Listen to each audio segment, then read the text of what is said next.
बोले क्लास। मैं विशाल तिवारी आप लोगों का स्कॉलर्स एकेडमी के ऑनलाइन यूट्यूब चैनल में स्वागत करता हूं। ये पीईटी की क्लास आपकी लगातार जो चल रही है, आज इसका तीसरा दिन है। हम लोग लगातार ये क्रैश कोर्स टाइप का पढ़ रहे हैं और इसमें आपको अलग अलग फैकल्टी के द्वारा अलग अलग चीजें बताई जा रही हैं। अभी तक मैंने जो आपको बताया है, ज्योग्राफी की क्लास चल रही है। मैंने बोला है आपसे 5 से 6 या 7 दिन के अंदर पूरी ज्योग्राफी कंप्लीट होगी, खास तौर से पेट के लिए। तो इस क्लास को आगे शुरू करते हैं। कल मैंने आपको बताया था, कल और परसों की क्लास में भारत के सामान्य परिचय से रिलेटेड, यानी आसपास के पड़ोसी देश, भारत के समीपवर्ती राज्य जो हैं, भारत की स्थलीय सीमा, जलीय सीमा, इन सब के बारे में, उत्तर से दक्षिण, पूरब से पश्चिम, उत्तरी बिंदु, दक्षिणी बिंदु, पूर्वी बिंदु, सभी तरफ के पॉइंटों के बारे में। फिर मैंने आपको बताया फिर मैंने आपको बताया कहा भाऊ फिर मैंने आपको बताया था कल कि भारत के समुद्री तट हो गए थे। समुद्री तट के बारे में आगे बढ़े तो मैंने आपको छोटा सा और बताया था, जो भारत के जैसे कोंकण तट कहाँ है, कन्नड़ तट कहाँ है, इन सब के बारे में। फिर अगर बात करें तो मैंने आपको बताया था के बारे में। आज हम लोग 3 टॉपिक पढ़ेंगे। जहां तक कल मैंने तो बताया ही था आपको क्या क्या पढ़ना है, तो उसमें सबसे पहले क्षेत्र पढ़ते हैं। सबसे पहले पढ़ा जाता है क्या? पर्वतीय क्षेत्रों के बारे में। आज हमारा जो पहला टॉपिक होगा वो होगा पर्वतीय क्षेत्रों के बारे में। सभी लोगों को गुड मॉर्निंग। सभी लोग जल्दी जल्दी जुड़ते रहिए, ठीक ध्यान से सुनिएगा। जी आज आगे पढ़ते हैं। मैंने आपको बताया है कहां तक, दरों तक पढ़ा दिया है। आज हम लोग आगे बढ़ते हैं और आगे में सब कहां तक पहुंचेंगे, तो आज पर्वतीय क्षेत्र सबसे पहला रहेगा। ठीक देखिएगा, अगर आपसे पूछ लिया जाए पर्वतीय भारत के भौगोलिक क्षेत्रों का विभाजन कितने आधार पर किया गया है, सबसे पहला क्वेश्चन यहीं से पूछा जा सकता है। क्योंकि अभी तक जब तक पढ़ाया जाता था तो अभी तक पढ़ाया जाता था कि भौगोलिक क्षेत्र का विभाजन कितने तरीके से किया गया है, 4। भारत में पहला क्वेश्चन बहुत पहले पूछा गया था, भारत के भौगोलिक क्षेत्र का विभाजन कितने प्रकार से किया गया है, तो 4 प्रकार से किया गया मेरे भाई। कहां? सबसे पहला क्या था? उत्तर का पर्वतीय प्रदेश। दूसरा क्या था? दक्षिण का पठार। तीसरा क्या था? दोनों के मध्य का मैदान। और चौथा क्या था? तटवर्ती क्षेत्र व द्वीप समूह।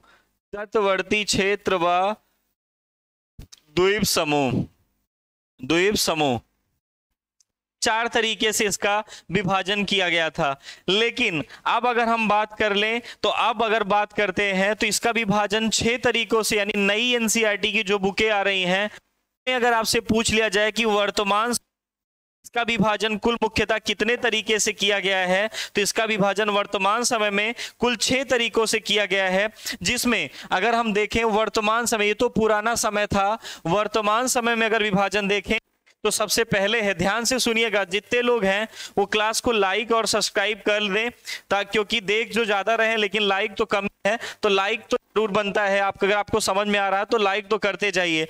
और जिन लोगों ने चैनल को पेड नहीं किया है, अर्थात जिन्होंने, कोई बड़ी फीस नहीं है, लेकिन अगर आपने नहीं जमा, परसों से क्लास केवल पब्लिक पे ना रह करके प्राइवेट हो जाए, क्या केवल उन्हीं को क्लास का फायदा, तो इसको ना होने के करिए क्या कि आप अपना पैसा जरूर जमा कर दीजिए, जो भी है। देखिएगा, पहला इसका है उत्तरी पूर्वी पर्वतमाला। अब जो इसका एक्सप्लेनेशन एनसीईआरटी करता है वो है उत्तर व उत्तर पूर्वी पर्वतमाला। उत्तरी व उत्तर पूर्वी पर्वतमाला। दूसरे नंबर पे क्या करता है? उत्तर भारत का मैदान।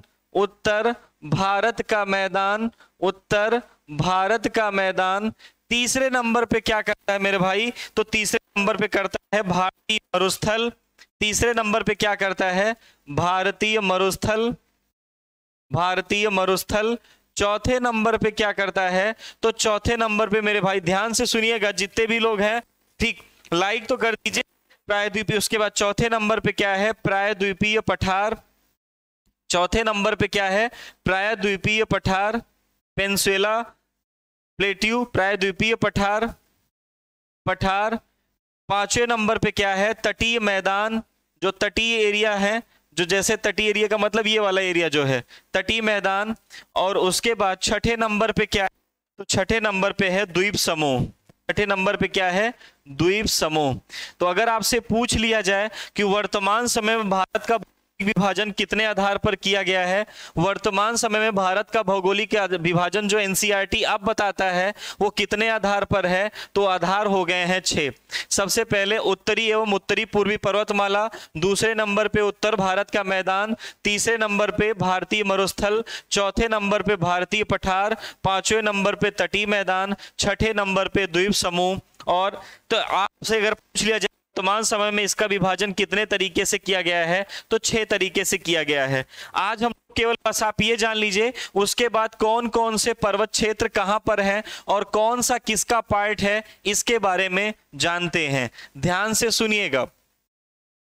अगर मैं मैप बनाऊं, ठीक, आपको पूरा आपको दिखेगा कौन से पर्वत कहां पर हैं, और आपको पर्वत ज्यादा लिखने नहीं पड़ेंगे, बस केवल एक बार जब मैं बना रहा हूं तो ध्यान से देखते रहिए, क्योंकि जब लिखना शुरू करूंगा तो इसमें कई सारी चीजें लिखी जाएंगी और आपको तब हो सकता है कंफ्यूजन हो जाए। तो इसलिए आप केवल अभी देखते रहिए, बाद में मैं हट जाऊंगा, स्क्रीनशॉट ले लीजिएगा।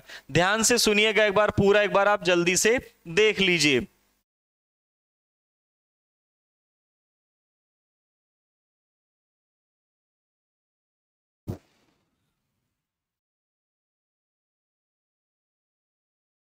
देखिएगा, अगर हम पर्वतीय क्षेत्रों की बात करें, अगर हम पर्वतीय क्षेत्रों की बात करें तो पर्वतीय क्षेत्रों को किस तरीके से डिस्क्राइब किया गया है, यहां पर आपको बोर्ड पे पूरा दिखाई देगा। कैसे दिखाई देगा? देखिएगा, सबसे पहले अगर हम पर्वतीय भारत की भौगोलिक विभाजन की बात करें तो उत्तर में क्या आता है? उत्तर में आता है पर्वतीय क्षेत्र, या उत्तर में क्या है? हिमालय। देखिएगा, इसको एक होता है हिमालय हिस्सा, एक होता है ट्रांस हिमालय, ट्रांस हिमालय, और एक होता है पूर्वांचल की पहाड़ियां, एक होता है पूर्वांचल की या पूर्वोत्तर की पहाड़ियां, पूर्वोत्तर की पहाड़ियां, पूर्वोत्तर की पहाड़ियां। हिमालय की अगर बात करें तो हिमालय आपके सामने वो हिस्सा है जो मैं अभी बनाने चल रहा हूं, ध्यान से सुनिएगा, ये वाला हिस्सा।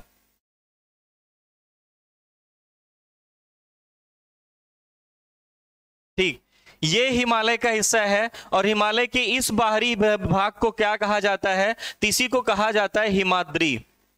क्या कहा जाता है? हिमाद्री, या इसी को क्या कहते हैं? बृहद हिमालय। इसी को क्या कहा जाता है? बृहद हिमालय कहा जाता है। हिमालय की जो दूसरी श्रृंखला है, हिमालय की दूसरी श्रृंखला जगह जगह पर टूटी हुई है, जगह जगह पर टूटी, अर्थात ये इस तरीके से है, टूटी फूटी अवस्था में है, जगह जगह टूटी हुई है। और इसको क्या नाम दिया गया? एक बार देखते रहिए, सभी लोग बोर्ड की तरफ देखते रहें। इसको क्या कहा जाता है? तो इसको कहा जाता है लघु हिमालय। इसको क्या कहा जाता है? लघु हिमालय कहा जाता है। तीसरे नंबर पे अगर बात करें तो तीसरे नंबर पे हिमालय का सबसे नवीन भाग, मेरे हर शब्द को ध्यान रखिएगा क्योंकि हर चीज लिखना संभव नहीं है, हर चीज समझते रहिएगा और सुनते रहिएगा। हिमालय का सबसे नवीन भाग कौन सा है? हिमालय का सबसे नवीन भाग यहां पर है, और इसका नाम क्या है? शिवालिक। इसका नाम क्या है? शिवालिक। हिमालय का सबसे नवीन भाग क्या है? हिमालय का सबसे नवीन भाग है शिवालिक। हिमालय का सबसे नवीन भाग है शिवालिक।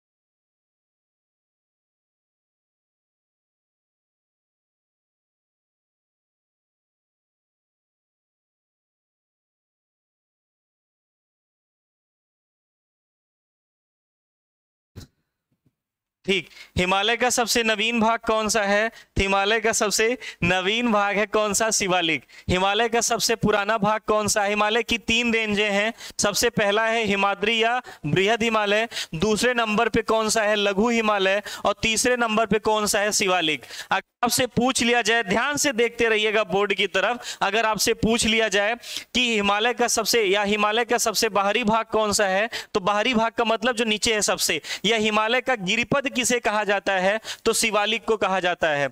अगर मैं यहां दिखेगा, यहां दिखेगा, दिखेगा, देखिएगा, इसी को क्या कहा जाता है? हिमालय का गिरिपद कहा जाता है, या इसी को क्या कहा जाता है? हिमालय का सबसे बाहरी भाग कहा जाता है। अगर आपसे पूछ लिया जाए कि छोटे छोटे पार्ट में कौन सा हिमालय टूटा हुआ है, तो लघु हिमालय टूटा हुआ है, जिसकी जो पहली रेंज है वो कौन सी श्रेणी है? पीर पंजाल श्रेणी। दूसरी कौन सी है? धौलाधर श्रेणी। तीसरी कौन सी है? नागटिब्बा श्रेणी। चौथी कौन सी है? उसके बाद चौथी कौन सी है जिसका नाम क्या है? कुमायूं हिमालय। और उसके बाद कौन सा है? महाभारत हिमालय। ये छोटे छोटे खंडों में टूटा हुआ है कौन सा? लघु हिमालय का पार्ट है। और इसी लघु हिमालय पर विश्व के जितने भी, खास तौर से अगर बात कर ले, जो हिमालय क्षेत्र, जो घूमने वाले प्लेस हैं, चाहे वो लाहौल स्फीति हो, चाहे वो कुल्लू मनाली हो, चाहे कहीं का भी, अगर आप सारे टूरिस्ट प्लेस को कौन, सारे पर्यटक स्थल पर कौन स्थित है? सारे पर्यटक स्थल किस पर स्थित है? वो सारे पर्यटक स्थल पर स्थित है, तो वो स्थित है जिसका नाम है लघु हिमालय। जिसका नाम क्या है? लघु हिमालय। अगर आपसे पूछ लिया जाए, ध्यान से सुनिएगा, विश्व की सर्वाधिक ऊंची चोटियां किसका पार्ट है? विश्व की सर्वाधिक ऊंची चोटियां किसका पार्ट है? तो जितनी भी ऊंची चोटियां हैं, जितनी भी ऊंची चोटियां हैं, वो सब किसका पार्ट है? चोटियां सब है किसका? उसका नाम है क्या?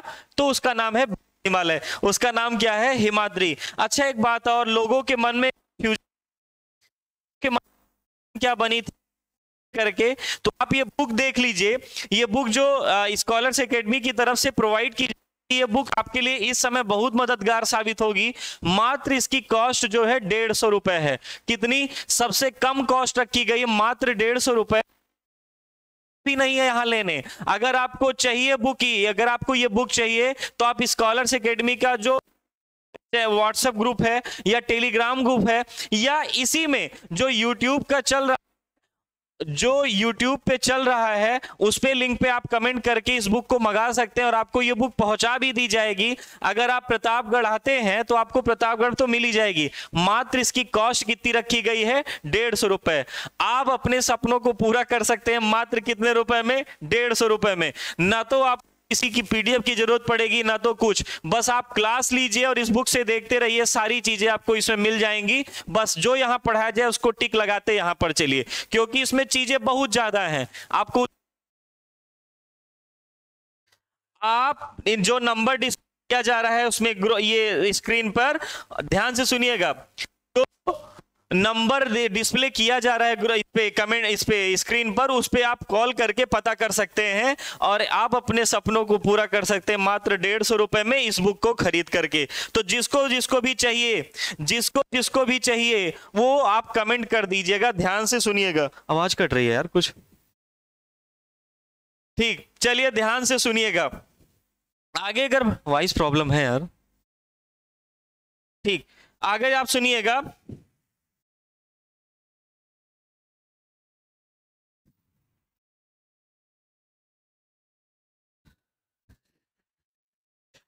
ठीक, चलिए ध्यान से सुनिएगा। अगर हम बात करें, एक बार मैं इसको बदलवा देता हूं, बहुत अच्छा प्रचार करते हैं।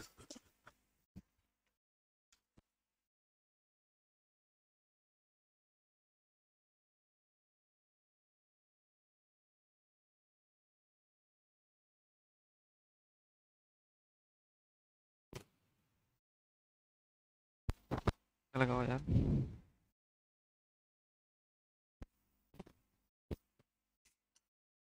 चलिए ध्यान से सुनिएगा।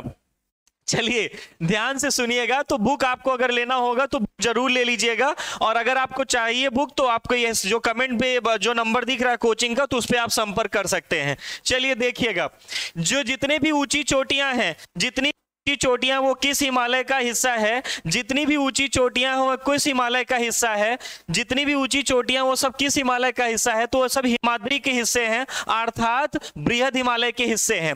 अगर आपसे पूछ लिया जाए कि बृहद हिमालय या हिमाद्री का सर्वोच्च शिखर, अगर आपसे पूछ लिया जाए हिमाद्री का सर्वोच्च शिखर क्या है, तो हिमाद्री का सर्वोच्च शिखर क्या है, उसका नाम सबको पता होगा, माउंट एवरेस्ट। उसका नाम सबको पता है, क्या है, माउंट एवरेस्ट। माउंट एवरेस्ट की ऊंचाई अगर आप जानते हैं तो कितनी है, 8,848। ठीक, चलिए ध्यान से सुनिएगा। माउंट एवरेस्ट, माउंट एवरेस्ट कहां पर है, तो नेपाल में। माउंट एवरेस्ट कहां पर है, तो नेपाल में। नेपाल में इसे किस नाम से जाना जाता है, तो नेपाल में इसको कहते हैं सागर माथा। क्या कहते हैं, सागर माथा। माउंट एवरेस्ट पर चढ़ने वाली पहली महिला कौन थी, जुंको तांबेई। माउंट एवरेस्ट पर चढ़ने वाली पहली महिला कौन थी, जुंको तांबेई। माउंट एवरेस्ट पर चढ़ने वाली पहली भारतीय महिला कौन थी, माउंट एवरेस्ट पर चढ़ने वाली पहली भारतीय महिला कौन थी, अर्डिमा सॉरी कौन थी, जल्दी बताइएगा, बछेंद्री पाल। इस माउंट एवरेस्ट पर चढ़ने वाली पहली भारतीय महिला कौन थी, बछेंद्री पाल। इस माउंट एवरेस्ट पर 2 बार चढ़ाई करने वाली भारतीय महिला कौन है, संतोष यादव। इस माउंट एवरेस्ट पर जिनके दोनों पैर कटे थे, नकली पैर लगा करके वो जिन्होंने चढ़ा था, वो कौन थी, उनका नाम क्या था, उनका नाम क्या था,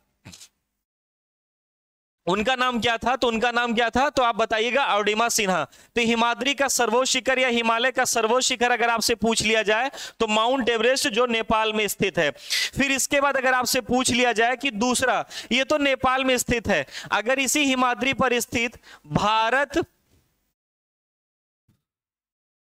भारत में स्थित हिमालय का सर्वोच्च शिखर, भारत में स्थित हिमालय का सर्वोच्च शिखर कौन है, भारत में स्थित हिमालय का सर्वोच्च शिखर कौन है, उसका नाम क्या है, K2 गाडविन ऑस्टिन।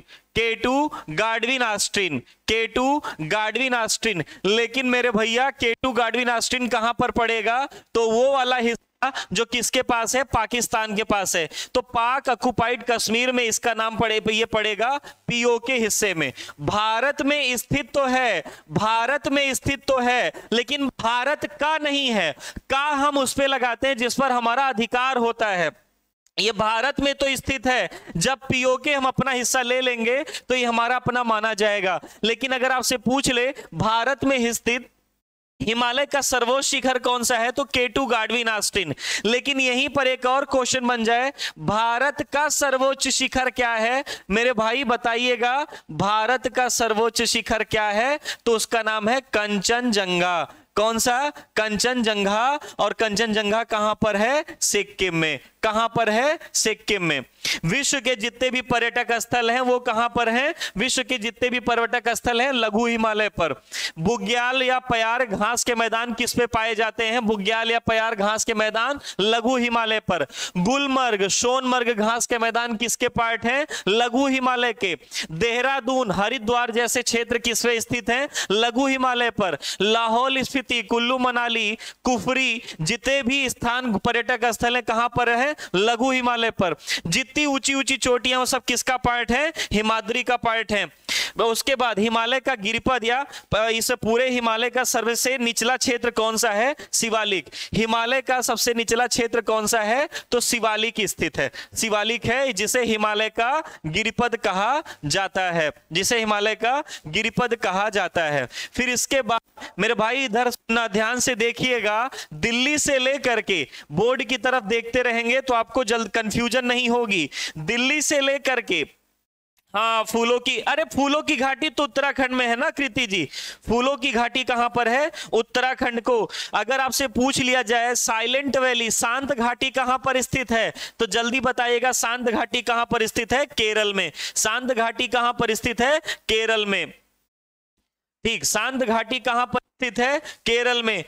ठीक, कहां पर स्थित है, केरल में। चलिए देखिएगा, दिल्ली से लेकर के अगले पर्वत की बात करते हैं। दिल्ली से लेकर के गुजरात तक एक पर्वत फैला हुआ है, टूटी फूटी अवस्था में फैला हुआ है। भारत में बनने वाला सबसे पहला पर्वत कौन सा था? सबसे पुराना पर्वत कौन सा है? अच्छा, एक बात और अभी छूट गई वो बात, हिमालय किस प्रकार के पर्वत का उदाहरण है? तो हिमालय किस प्रकार के पर्वत का उदाहरण है? वलित पर्वत अर्थात फोल्ड माउंटेन का। वलित पर्वत अर्थात फोल्ड माउंटेन का। ध्यान से सुनिएगा, ये जो दिल्ली से लेकर के गुजरात तक फैला हुआ है, दिल्ली से लेकर के गुजरात तक फैला हुआ है, ये सबसे पुराना पर्वत है। और पुराने पर्वत को बची खुची, पुराना जो होता है ना, टूट फूट गया है, खंड खंड विकसित रूप हो गया है, तो इसलिए इसको कौन सा पर्वत कहा जाता है? अवशिष्ट। अवशिष्ट को इंग्लिश में क्या कहते हैं? रेजिडुअल माउंटेन अर्थात बचा खुचा माउंटेन। रेजिडुअल माउंटेन ये कौन सा पर्वत है? इसका नाम क्या है? अरावली पर्वत। इसका नाम क्या है? अरावली पर्वत। इसका नाम क्या है भाई? अरावली पर्वत। अगर आपसे पूछ लिया जाए, ठीक ध्यान से सुनिएगा, अगर आपसे पूछ लिया जाए अरावली पर्वत कहां तक है? दिल्ली से लेकर के गुजरात तक। दिल्ली में भवन जो बना है, दिल्ली में जो राष्ट्रपति भवन बना है, वो राष्ट्रपति भवन को रायसीना हिल्स कहते हैं। उस राष्ट्रपति भवन को क्या कहते हैं? रायसीना हिल्स कहते हैं। और रायसीना हिल्स किस पर्वत का शिखर है? कौन से पर्वत का हिस्सा है? यानी दिल्ली में यहां पर कौन सा चीज है? रायसीना हिल्स, जिसको राष्ट्रपति भवन कहा जाता है। देखिएगा, जिनको दिक्कत हो रही बड़ा देखने में, क्योंकि बड़ा मैं नहीं लिख रहा हूं, अगर ऐसा वो कह रहे हैं तो अपनी मोबाइल को थोड़ा जूम कर लें, ठीक, क्योंकि मैं ज्यादा बड़ा लिखूंगा तो मैप गड़बड़ हो जाएगा फिर पूरा। मेरे हिसाब से आपको दिख रहा होगा ना? ठीक दिख रहा है। थोड़ा ब्राइटनेस बढ़ा लीजिए, आंखों में सुरमा लगा लीजिए, तब देखिए और अच्छे से दिखाई देगा। और वीडियो को हाई क्वालिटी पे कर लें। वीडियो जैसे आपको 340 से उस पे चल रहा होगा, 360 पे होगा, 220 पे होगा, उसको थोड़ा हाई कर लीजिए, ठीक, उसमें बढ़िया दिखेगा। और रात में सोने से पहले आंखों में सुरमा जरूर लगाइए। ये देखिएगा, दिल्ली से लेकर के गुजरात तक कौन सा फैला हुआ है? अरावली पर्वत फैला हुआ है। अरावली पर्वत का सर्वोच्च शिखर क्या है? अरावली पर्वत का सर्वोच्च शिखर क्या है? गुरु शिखर। अरावली पर्वत का सर्वोच्च शिखर क्या है? गुरु शिखर है। अरावली पर्वत का सर्वोच्च शिखर क्या है? गुरु शिखर है। गुरु शिखर कहां पर है? राजस्थान में। गुरु शिखर कहां पर है? राजस्थान में। ठीक, गुरु शिखर कहां पर है? राजस्थान में। अर्पित भैया ध्यान से सुनिएगा, अगली बात है कि यही राजस्थान में कौन सा एक प्रसिद्ध टूरिस्ट प्लेस है? तो अर्पित भाई यहां टूरिस्ट प्लेस है कौन सा? माउंट आबू। कौन सा प्लेस है? माउंट आबू। माउंट आबू के जस्ट बगल में, या माउंट आबू में अगर आपसे पूछ लिया जाए किस धर्म के लिए पूछा जाता है, किस धर्म से ये बिलोंग करता है, तो आपसे यहां बताइएगा। जैन मंदिर है यहां पर। और सबसे बड़ा जैन मंदिर कौन सा है? दिलवाड़ा जैन मंदिर। और दिलवाड़ा जैन मंदिर कहां पर है? यहीं पर, ये गुजरात में है, सॉरी राजस्थान में है। कहां पर? माउंट आबू, दिलवाड़ा जैन मंदिर, राजस्थान। कौन से पर्वत का पार्ट है? अरावली पर्वत का। अरावली पर्वत का सर्वोच्च शिखर क्या है? गुरु शिखर। दिल्ली से लेकर के कहां तक फैला है? गुजरात तक। गुजरात में मेरे भाई इससे एक क्वेश्चन बन सकता है। वो क्वेश्चन क्या बनेगा? आपको पता होगा, ध्यान से सुनिएगा, आपको पता होगा कि यहां पर पर्वत है गिरनार पर्वत। आपसे पूछा जा सकता है गिरनार पर्वत किसका हिस्सा है? इसी अरावली पर्वत का हिस्सा है। कौन सा? गिरनार पर्वत। गिरनार पर्वत से ऐतिहासिक साक्ष्य भी जुड़े हुए हैं। थोड़ा बगल करते हैं। गिरनार पर्वत से थोड़ा ऐतिहासिक साक्ष्य भी जुड़े हुए हैं। और वो साक्ष्य क्या जुड़े हुए हैं? ध्यान से सुनिएगा।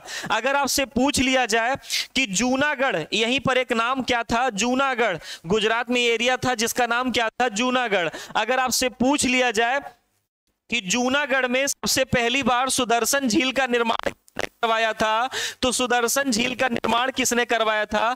चंद्रगुप्त मौर्य ने। सुदर्शन झील का निर्माण किसने करवाया था? चंद्रगुप्त मौर्य ने। सुदर्शन झील का निर्माण किसने करवाया था? चंद्रगुप्त मौर्य ने। अगर आपसे पूछ लिया जाए कि सुदर्शन झील का जीर्णोद्धार किसने करवाया था, तो जीर्णोद्धार, जीर्णोद्धार का मतलब मरम्मत किसने करवाई थी? रुद्रदामन ने, रुद्रदामन प्रथम ने। तो अगर आपसे पूछ लिया जाए कि जूनागढ़ का गिरनार अभिलेख किस राजा से मिलता है, किस राजा का प्रमाण देता है? रुद्रदामन का। क्योंकि जूनागढ़ का गिरनार अभिलेख किसने बनवाया था? रुद्रदामन ने। किसने किसने बनवाया था? रुद्रदामन ने।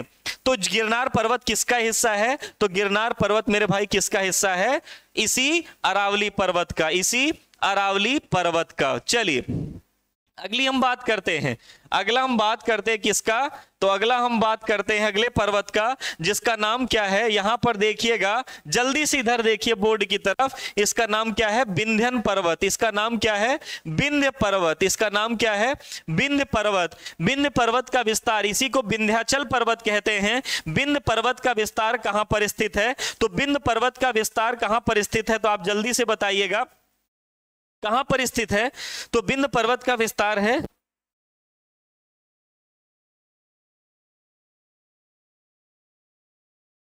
विंध्य पर्वत का विस्तार कहां पर स्थित है? तो वो है मध्य प्रदेश में। अगर आपसे पूछ लिया जाए कि विंध्याचल का सर्वोच्च शिखर क्या है, अगर आपसे पूछ लिया जाए कि विंध्याचल का क्या है, तो उसका नाम है अमरकंटक। विंध्याचल का सर्वोच्च शिखर क्या है? अमरकंटक। विंध्याचल का सर्वोच्च शिखर क्या है? अमरकंटक। वेरी गुड अर्पित भैया, एमपी में है इसका विस्तार। चलिए आगे हम बढ़ते हैं। विंध्याचल के बगल में या उसके नीचे एक दूसरा पर्वत है, जिसका नाम क्या है? सतपुड़ा पर्वत। जिसका नाम क्या है? सतपुड़ा पर्वत। जिसका नाम क्या है? सतपुड़ा पर्वत। अगर आपसे पूछ लिया जाए सतपुड़ा पर्वत का विस्तार कहां स्थित है, तो एमपी और महाराष्ट्र दोनों में इसका विस्तार है। एमपी और महाराष्ट्र दोनों में इसका विस्तार है सतपुड़ा पर्वत का। और अगर आपसे पूछ लिया जाए कि इसका सर्वोच्च शिखर क्या है, सर्वोच्च शिखर है धूपगढ़।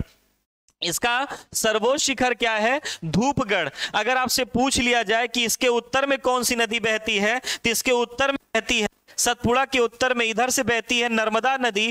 नर्मदा नदी बहती है। और इधर से कौन सी बहती है? ताप्ती नदी।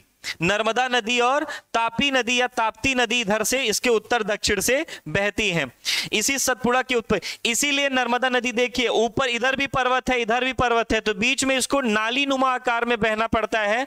तो इसलिए पूछा जाता है भ्रंश घाटी अर्थात रिफ्ट वैली में बहने वाली कौन सी है? नर्मदा नदी है। कौन सी? नर्मदा नदी है। कौन सी? नर्मदा नदी है। तो ध्यान से सुनिएगा, इसी धूपगढ़ के सतपुड़ा के उत्तर से नर्मदा नदी, दक्षिण से ताप्ती नदी बहती है।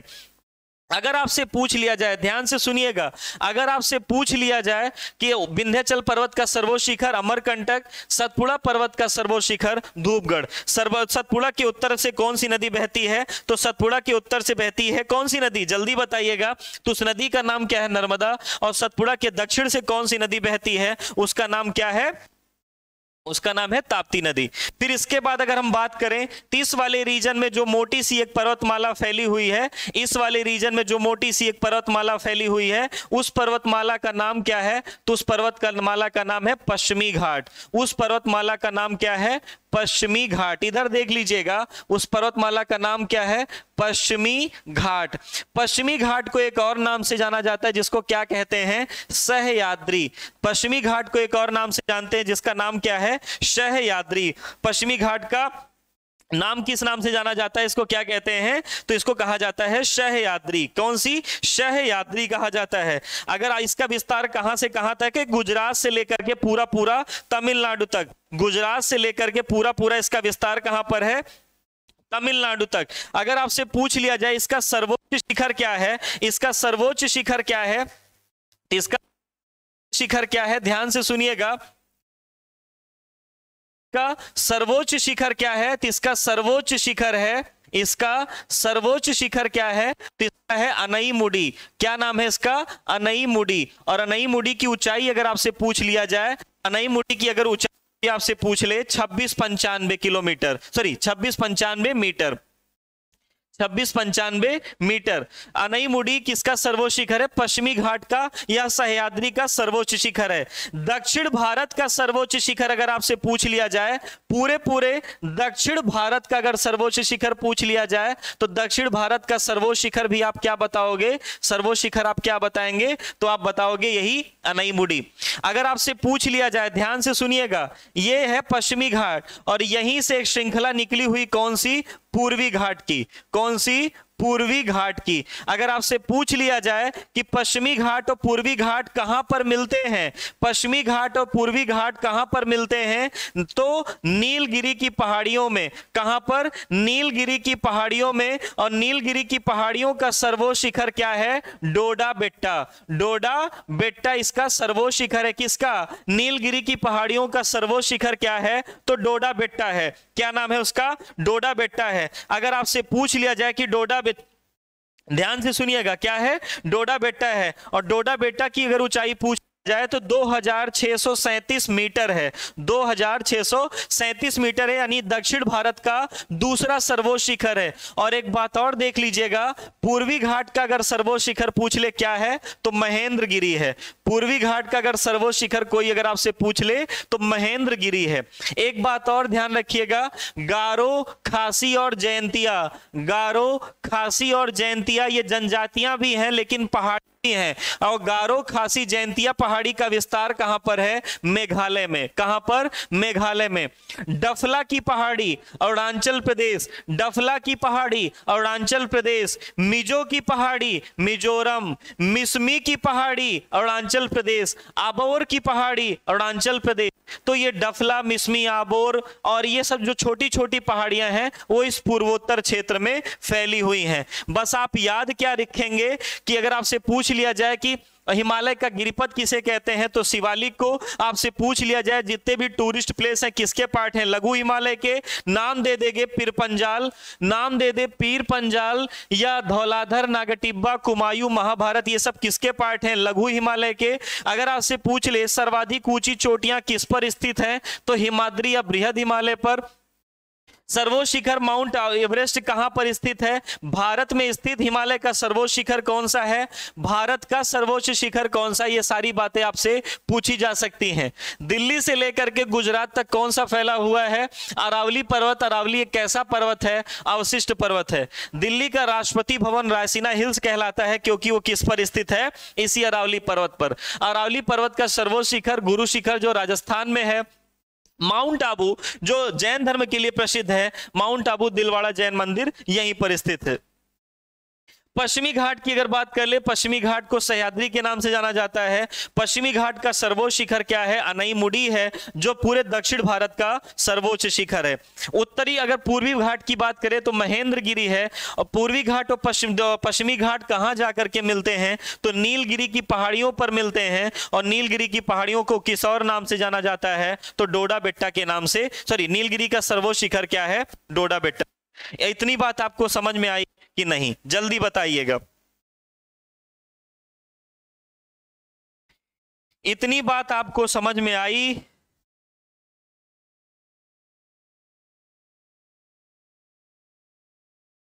इतनी बात आपको समझ में आई कि नहीं? जल्दी बताइएगा, फिर मैं अगली पार्ट बढ़ूं या आगे बताऊं आपको।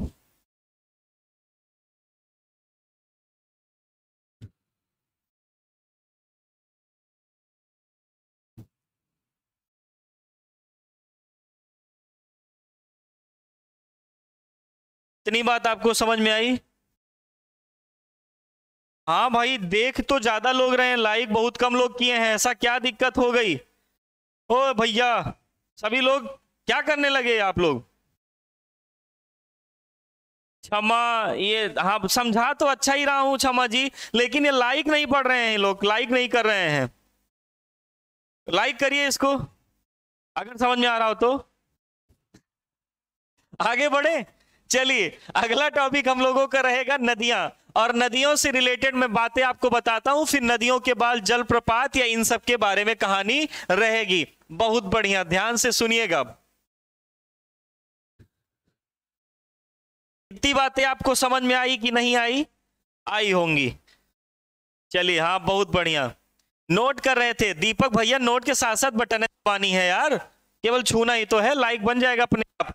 चलिए हेडिंग डालिएगा, या अगला रहेगा रिवर सिस्टम अर्थात नदियों के बारे में। बड़ा अच्छा टॉपिक है, बड़ा मजा आएगा आपको। बस आप मुस्कुराते हुए बोर्ड की तरफ, स्क्रीन की तरफ देखते रहिएगा। चलिए चलिए, कोई बात नहीं अदिति जी, अगर आपने किया है भगवान आपका बहुत भला करेगा। अरे कोई बात नहीं, अगर पूरा नहीं लिखने दिए हैं तो ये तो इसमें रिवर्स गियर होता है ना, आप 2 टैप करिए पीछे चला जाएगा सब कुछ, तो फिर से उसमें सब कुछ लिखा रहेगा। चलिए हेडिंग बड़ा रहेगा। अब हम लोग कौन सी हेडिंग पढ़ेंगे? नदियों वाला टॉपिक पढ़ेंगे, ध्यान से सुनिएगा।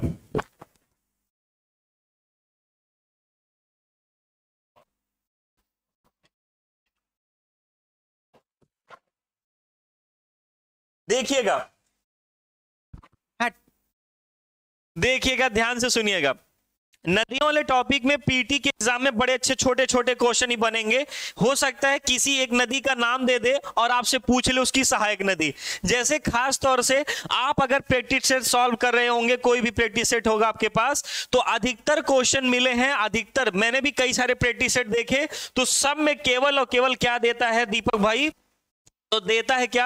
एक नदी का नाम दे देगा, इंद्रावती, कावेरी, दुधवा, पूर्णा, मंजीरा, किसी एक नदी का नाम दे देगा और पूछेगा किसकी सहायक नदी है। या अगर आपसे पूछना चाहे तो कौन सी इसमें से कौन सी क्या बनाती है, क्या नाम है उसका, डेल्टा कौन सी नदी बनाती है और कौन सी नदी एस्चुरी बनाती है, ऐसा कर क्वेश्चन आ जाता है। ठीक ठीक। जानवी जी आपने शायद थी नहीं अभी, तो जानवी जी ध्यान से सुनिएगा। जानवी जी, मैंने पीडीएफ के लिए सबसे बढ़िया रामबाण बताया है क्या? मात्र 150 रुपए और देना है आपको, और मात्र 150 रुपए में आपको किताब मिल जाएगी। अगर आप चाहें तो आपको इसको ऑनलाइन भी मंगवा सकते हैं, कोचिंग के नंबर पे बता दीजिएगा और इस पे आप इसको मंगवा लीजिए। ना पीडीएफ की जरूरत ना किसी की जरूरत, 150 रुपए में आपका बहुत भला हो जाएगा, घर परिवार सब बन जाएगा, मिल जाएगी। ठीक, घर तक किताबें दी जाएगी मात्र 150 रुपए में। ठीक, आप अपने सभी इच्छाओं को पूरा कर सकते हैं मात्र 150 रुपए में। ध्यान से देखिएगा। ठीक, नदियां, ठीक, रिवर, और भी किसकी रिवर रहेंगी? तो ध्यान से, किसकी रिवर रहेंगी? तो नदियों की, नदियों के बारे में ध्यान से सुनिएगा, वो भी इंडिया की, वो भी इंडिया की। चलिए शुरू करें, शुरू करें। देखिएगा, देखिए नदियों को पढ़ने के लिए आप इसको 2 भागों में तोड़ लीजिए। जितने भागों में छोटे छोटे तोड़ना चाहेंगे उतना मजा आएगा आपको पढ़ने में इसको। देखिएगा, अगर हम नदियों की बात करें तो भारतीय नदियों को 2 भागों में बांट के पढ़ना इसको बहुत आसानी रहती है। वैसे आपका मन करे चाहे जितने भाग में बांट लीजिए, लेकिन अगर आप इसको मेरी तरीके से आप पढ़ेंगे या जैसे बताया जाता है अगर वैसे पढ़ेंगे तो आपको याद करने में भी आसानी रहेगी और पढ़ने में इसको कोई दिक्कत नहीं होगी। हाँ हाँ, लग गया, लग गया रश्मि जी, लग गया, बहुत ज्यादा पावर का लगा है। ठीक, देखिएगा, बीचों बीच से कौन सी रेखा गुजरती है? कर्क रेखा। बीचों बीच से कौन सी रेखा गुजरती है? उसका नाम क्या है? कर्क रेखा।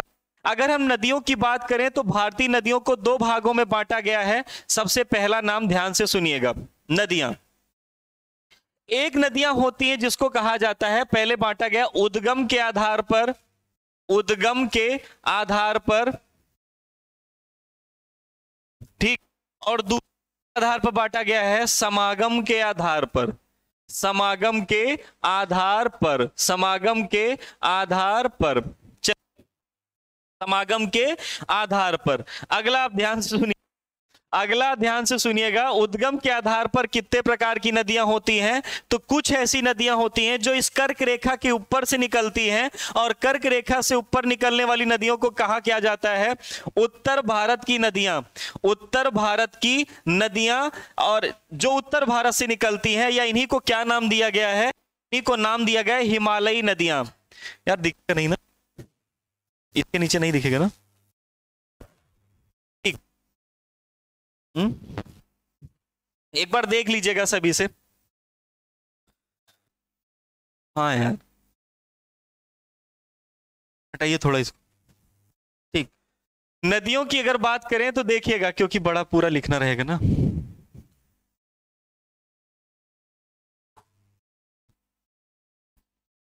और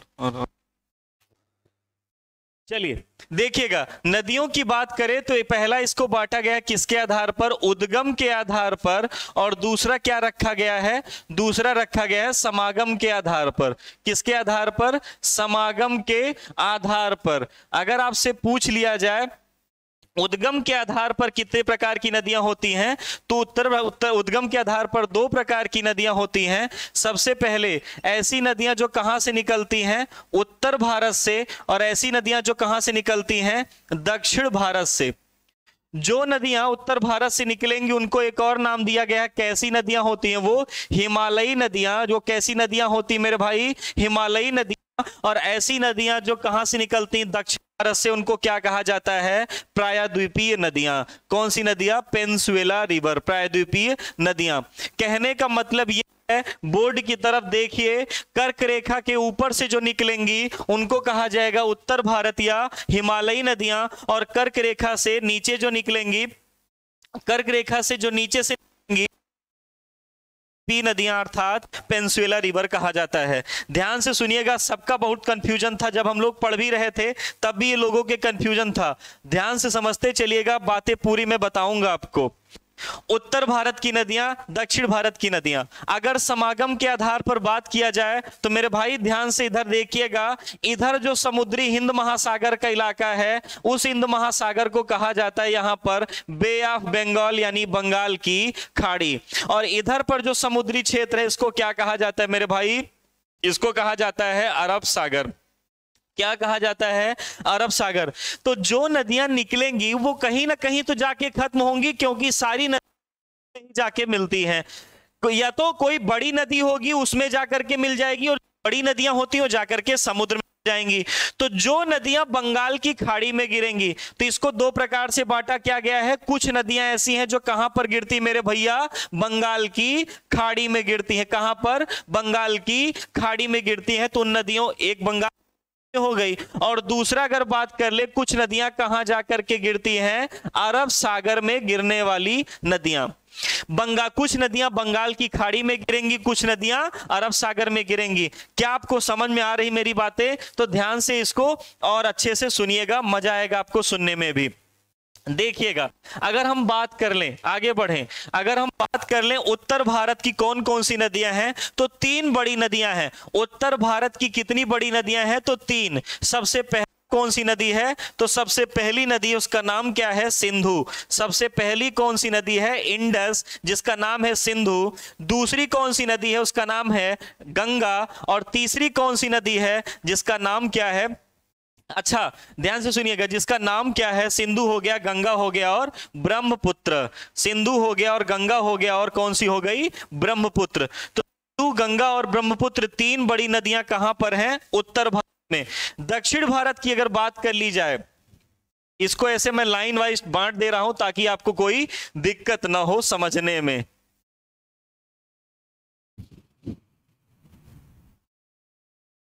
देखिएगा, अगर आपसे बात कर ले दक्षिण भारत की नदियों के बारे में, तो दक्षिण भारत में भी कई नदियां हैं। जैसे सबसे पहले कौन सी है? गोदावरी है। दूसरी कौन सी है? कृष्णा है। तीसरी कौन सी है? कावेरी है। चौथी कौन सी है? तुंगभद्रा है। पांचवी कौन सी है? नर्मदा है। फिर कौन सी है? ताप्ती है। फिर कौन सी है? स्वर्णरेखा है। फिर कौन सी है? वैगाई है। फिर कौन सी है? ब्राह्मणी है। फिर कौन सी है जिसका नाम क्या? ब्राह्मणी हो गई और वैगाई हो गई, ब्राह्मणी, स्वर्णरेखा और वैतरणी है। ठीक, पेरियार है। ठीक, पेरियार है। ऐसी कई सारी नदियां हैं ईटीसी, जो आगे आपको हम पढ़ने को मिलेंगी। ध्यान से सुनिएगा। अगर हम इधर की बात कर लें तो इधर मैंने 3 ही बड़ी नदियां क्यों लिखी? क्योंकि बाकी जितनी नदियों के आपने नाम ने सुने होंगे वो सब इन्हीं में से जाके किसी न किसी से मिलती होंगी। जैसे सिंधु से कौन कौन मिलती है? तो झेलम है। दूसरा कौन सी है? चेनाब है। तीसरा कौन सी है? रावी है। चौथी कौन सी है? व्यास है। पांचवी कौन सी है? सतलज है। झेलम, चेनाब, रावी, व्यास और सतलज, ये 5 बड़ी नदियां हैं जो किससे जाकर के मिलती हैं? सिंधु से। वैसे सिंधु से और सारी नदियां मिलती हैं। स्वात नदी है, कुर्रम नदी है, कुभा नदी है, कई सारी नदियां जाकर के मिलती हैं। लेकिन यहां पर भारत से 5 बड़ी नदियां, सबको आपको तो पढ़ना नहीं है, 5 बड़ी नदियां जान लीजिए कौन कौन सी? झेलम, चेनाब, रावी, व्यास और सतलज। ये 5 नदियां किससे मिलती हैं? तो उसका नाम क्या है? गंगा से, सॉरी सिंधु से। ब्रह्म इससे गंगा से अगर बात कर ली जाए तो गंगा से मिलने वाली जो सबसे पहली सहायक नदी हो कौन सी है? तो गंगा से मिलने वाली सबसे पहली सहायक नदी, ध्यान से सुनिएगा, सबसे पहली सहायक नदी कौन सी है? अलकनंदा। अलकनंदा और भागीरथी जब मिलती हैं, अलकनंदा और भागीरथी जब मिलती हैं तभी तो इसका नाम गंगा पड़ता है। तो अलकनंदा हो गई, भागीरथी हो गई, यमुना हो गई। यमुना के बाद अगर हम बात कर लें तो सोन हो गई, यमुना हो गई, सोन हो गई। दूसरी रामगंगा, रामगंगा। फिर इसके बाद गोमती, गोमती। गोमती के बाद अपनी सरयू मैया जिसको घाघरा कहते हैं। सरयू मैया के बाद अगर हम बात कर लें कौन सी? तो गंडक, जिसको शालिग्रामी या नारायणी नदी भी कहा जाता है। गंडक के बाद अगर हम बात कर लें किसकी? तो महानंदा। महानंदा जो इधर दार्जिलिंग क्षेत्र से निकल करके पश्चिम बंगाल में मिलती है गंगा से। और एक और है कोसी, जिसको बिहार का शोक कहते हैं। और लास्ट में चल करके यही गंगा नदी जब फिर से पश्चिम बंगाल में दो भागों में टूटेगी, एक का नाम पड़ेगा हुगली, दूसरे का नाम पड़ेगा भागीरथी। तो हुगली और भागीरथी जब अलग अलग होती हैं तो भागीरथी से और नदी जाकर के मिलती है, उसका नाम क्या है? दामोदर, जिसको बंगाल का शोक कहते हैं। तो दामोदर भी अप्रत्यक्ष तरीके से किसकी सहायक नदी है? गंगा की सहायक नदी। लेकिन वो गंगा न रह करके वहां उसका नाम क्या रहता है? तो वहां भागीरथी रहता है। देखिएगा, यमुना की सहायक नदियां बहुत पूछी जाती हैं। केन है, बेतवा है और चंबल है। केन, बेतवा, चंबल, ये गंगा की सहायक नदियां नहीं हैं, ये यमुना की हैं। और यमुना किससे जाकर के मिलती है? तो गंगा से मिलती है। यमुना किससे जाके मिलती है मेरे भाई? तो गंगा से मिलती है। ध्यान से सुनते रहिएगा। ब्रह्मपुत्र की अगर बात कर ले तो ब्रह्मपुत्र में अगर बात कर ले, तीस्ता है, मानस है, सुबनसिरी है, सुबनसिरी है, लोहित है, दिहांग है और दिबांग है। तीस्ता, मानस, लोहित, तीस्ता, मानस, लोहित, सुबनसिरी, दिहांग और दिबांग, ये सारी नदियां किससे जाकर के मिलती हैं? ब्रह्मपुत्र से। ये सारी नदियां किससे जाकर के मिलती हैं? ब्रह्मपुत्र से। क्या आपको यहां तक मेरी बातें समझ में आई? अगर समझ में आई तो यस करिए, नहीं समझ में आई तो आप पूछ लीजिए, जो भी आपको दिक्कत हो पूछ लीजिए। अगर आपको यहां तक समझ में आया, अगर आपको समझ में आया तो आप पूछ ली, कोई बात नहीं। सौरभ मिश्रा, संकोच, हाँ संकोच, तीस्ता, मानस, लोहित, सुबनसिरी, संकोच। अच्छा संकोच छूट गई, कोई बात नहीं, सॉरी भाई। अर्पित जी, संकोच, ये संकोच वो नदी है जो असम और अरुणाचल प्रदेश के बीच में सीमा बनाती है। संकोच असम और अरुणाचल प्रदेश के बीच में सीमा बनाती है। ठीक, समझ में आया तो यस करिए, नहीं समझ में आया तो क्वेश्चन पूछ लीजिए, जल्दी पूछिए।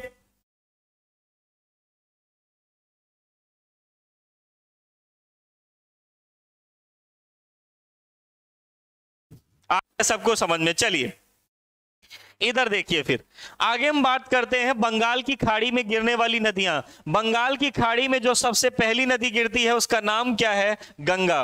उसकी पहला नाम क्या है? गंगा। बंगाल की खाड़ी में, बंगाल की खाड़ी में, ठीक, बंगाल की खाड़ी में सबसे पहली नदी कौन सी गिरती है? गंगा। दूसरे नंबर पे कौन सी गिरती है? ब्रह्मपुत्र। तीसरे नंबर पे कौन सी गिरती है? गोदावरी। गोदावरी के बाद कौन गिरती है? कृष्णा। कृष्णा के बाद कौन सी गिरती है? कावेरी। कावेरी के बाद कौन सी गिरती है? ETC इत्यादि। स्वर्णरेखा, वैगाई, छोटी छोटी नदियां बहुत सारी इसमें गिरती हैं बंगाल की खाड़ी में। मजे की बात यह है कि जो नदियां बंगाल की खाड़ी में गिरेंगी वो क्या बनाएंगी? डेल्टा बनाएंगी। जो नदियां बंगाल की खाड़ी में गिरेंगी वो नदियां क्या बनाएंगी? डेल्टा बनाएंगी। और जो नदियां अरब सागर में गिरेंगी, अरब सागर में कौन कौन सी नदियां गिनती हैं? सिंधु गिरती है, सिंधु के बाद नर्मदा गिरती है, नर्मदा के बाद ताप्ती गिरती है, ताप्ती के बाद माही गिरती है, साबरमती गिरती है, मांडवी नदी गिरती है। ये सारी नदियां कहां पर जाके गिरती हैं? अरब सागर में। और अरब सागर में जो नदियां गिरती हैं वो सब क्या बनाती हैं? एस्चुरी बनाती हैं। एस्चुरी को क्या कहा जाता है? एस्चुरी को क्या कहा जाता है? ज्वार नद मुख कहते हैं। बहुत लोगों को नहीं समझ में आ रहा होगा कि डेल्टा क्या होता है और ज्वार नद मुख क्या होता है, तो ध्यान से सुनिए। डेल्टा बात क्या होती है कि गिरती हैं। आप ऐसे सोचिए कि बहुत दूर से समतल जमीन है, पूरी जमीन है, और समतल पानी उधर दी है। आप बताइए समतल जमीन पर पानी फैलता है, जब पानी तेज जाएगा तो उसकी स्पीड हो जाएगी, तो जो उसके साथ कचरा आएगा वो कचरा एक स्थान पे जमता रहेगा। अगर पानी हाई स्पीड से आता है तो कचरा आगे जाकर के गिर जाएगा, लेकिन जब पानी जाता है और उसकी स्पीड स्लो हो जाती है, जब पानी फैलता है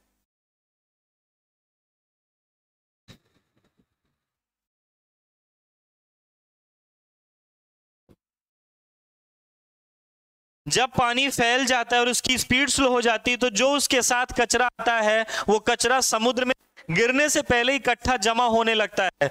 जब जमा होने का कचरा, यहां पर ये पूरा कचरा इकट्ठा होने लगता है, और इस कचरे का जब धीरे धीरे इकट्ठा होता जाएगा तो यहां पर दलदली क्षेत्र बन जाएगा। यहां पर दलदली, अभी भी दिक्कत हो रही है, अभी भी दिक्कत हो रही है, हेलो, अभी भी दिक्कत हो रही है। अब नहीं हो रही ना?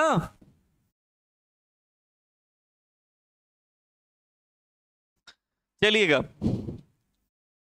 हाँ सारे बताएंगे, सारे बताएंगे, संजीत भैया सबका बताएंगे। अभी तो केवल एक ओवरव्यू दिया जा रहा है आपको, कैसे आपको पढ़ना है। ठीक, ध्यान से सुनिएगा। तो कचरा जमा हो रहा है, कचरा जमा हो रहा है धीरे धीरे धीरे धीरे, तो डेल्टा, क्योंकि दलदली क्षेत्र बनेगा, और दलदली क्षेत्र में मैग्रोव वनस्पतियां पनपती हैं। मैग्रोव वनस्पतियां जब पनपेगी तो कचरा और इकट्ठा होता जाता है। यहां पर कौन सी मैग्रोव वनस्पतियां पनपती हैं? तो सुंदरी नामक वृक्ष है, इसलिए यहां पर कौन सा डेल्टा बनता है? सुंदरवन का डेल्टा बनता है। देखिएगा, अरब सागर में जो नदियां गिरती हैं, वो अरब सागर में नदियां तेजी स्पीड से, हाई स्पीड से गिरती हैं। आप बरसात का समय आप देख रहे होंगे, छतों के ऊपर जो पाइप लगी रहती है और पाइप का पानी जहां नीचे गिरता है वहां पूरा गड्ढा बन जाता है। हाई स्पीड से पानी जब जमीन में गिरेगा, हाई स्पीड से पानी जब जमीन में गिरेगा तो जाहिर सी बात है वहां गड्ढा बनेगा। हाई स्पीड से जब पानी गिरेगा तो जाहिर सी बात है वहां पर वो नीचे जाकर के जब जमीन में गिरेगा तो गड्ढा बनाएगा, और गड्ढा जब बनाता है तो उसी को क्या कहते हैं? तो उसको क्या कहा जाता है मेरे भाई? तो कहा जाता है एस्चुरी। जब समुद्र में गड्ढा बन जाए तो उसको कहते हैं एस्चुरी, और जब पानी का कचरा बाहर इकट्ठा होता जाए तो उसको क्या कहते हैं? उसको क्या कहते हैं? डेल्टा कहते हैं। इतनी बात आप समझ पाए कि नहीं? ठीक, अभी ठीक, इतनी बात आप समझ पाए कि नहीं? चलिए आगे बात करते हैं। जो लोगों का क्वेश्चन है ध्यान से सुनिएगा। सबसे बढ़िया इसमें क्वेश्चन क्या है? पहली बात तो इनमें यही पूछ लिया जाता है कौन सी बंगाल की खाड़ी में गिरेगी, कौन सी नर्मदा में गिरे, सॉरी अरब सागर में गिरेंगी। फिर इसके जो छोटे छोटे क्वेश्चन हैं वो मैं आगे आपको बता दे रहा हूं, ध्यान से सुनिएगा। अगर बात करें आगे, चलिए समझ में आ रहा है कि नहीं आपको? समझ में आ रहा है कि नहीं आपको?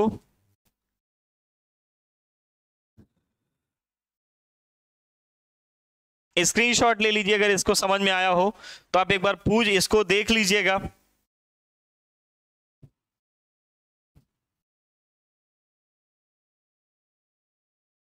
चलिए आगे देखिएगा। अगर हम आगे बात करें तो आपसे पूछे निहाल, बस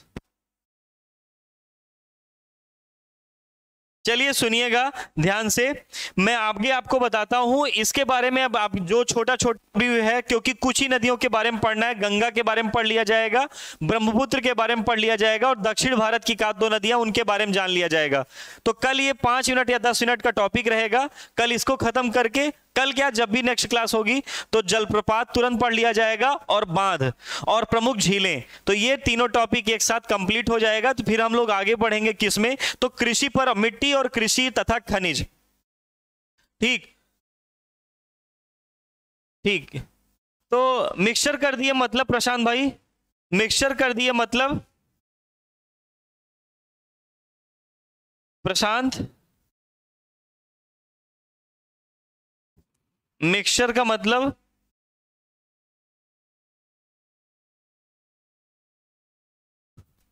भैया नान नान लिखने का कारण था ताकि आपको समझ में आ जाए पूरा और बोर्ड पे एक बार में ही आ जाए, क्योंकि बार बार अगर मिटा रफ करेंगे तो दिक्कत होगी फिर।